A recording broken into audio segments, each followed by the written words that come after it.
Here we go, 4 minutes away from the closing bell, and the S&P and the NASDAQ are near session highs and at records. We're seeing what you guys are seeing. S&P up 55, the NASDAQ up 394. Dow's a little weak today, down 81. We're just getting this breaking news. Reports are hitting the tape that iHeartMedia and SiriusXM are holding merger talks. Bloomberg reports the two radio giants are in discussions to possibly combine as the radio industry struggles. Look at iHeart, up 14.25%. That's a pretty decent boost at the moment. SiriusXM down about 5.33%. And we do have this breaking news. President Trump has just arrived at Joint Base Andrews. He's heading to Florida to attend the RNC spring retreat.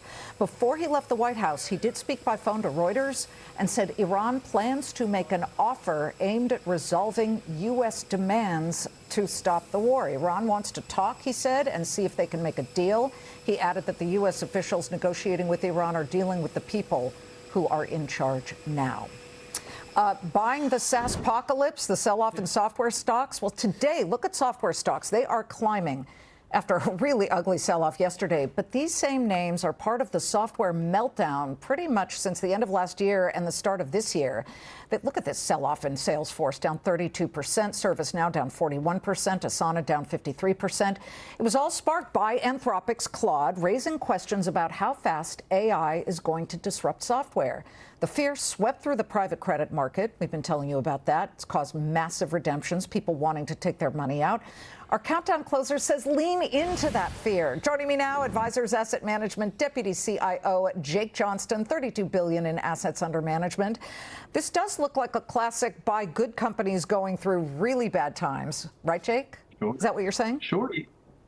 Yeah, sure. We've seen that, and perhaps a little contrarian here when you talk about the software and these private credit names. I mean, these certainly have some ongoing concerns, not necessarily completely out of the woods, but I do think it creates more of a valuation issue here. You know, historically, these have been very expensive segments of the markets that have traded at very high multiples. But as your graphic just showed, we've had these pretty steep corrections that have brought those multiples for the broader infotech and the broader financial sector much more in line with their long-term averages. You've got financials that are trading at 15 times next 12 months earnings.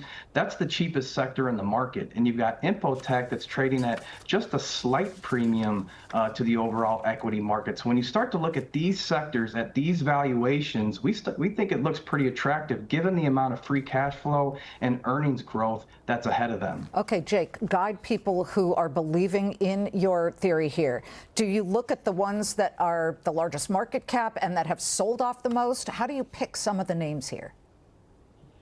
Yeah, as always, we like to follow the fundamentals. And, you know, our analysis has shown that the fundamentals have been relatively stable. It's been sentiment that has been very, very poor. Now, that sentiment really manifests itself in the valuation. So when you start to look at fundamentals and you start to look at valuations, that's where you can find the real opportunities. Real opportunities. Any other sectors you really like right now, Jake?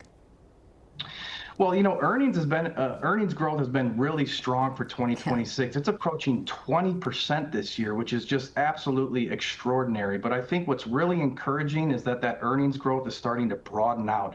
The average stock is going to grow its earnings by 15% this year. That's a really broad opportunity set. I think if you follow those earnings, you can start to take advantage of some of those growth estimates that are coming through for this year.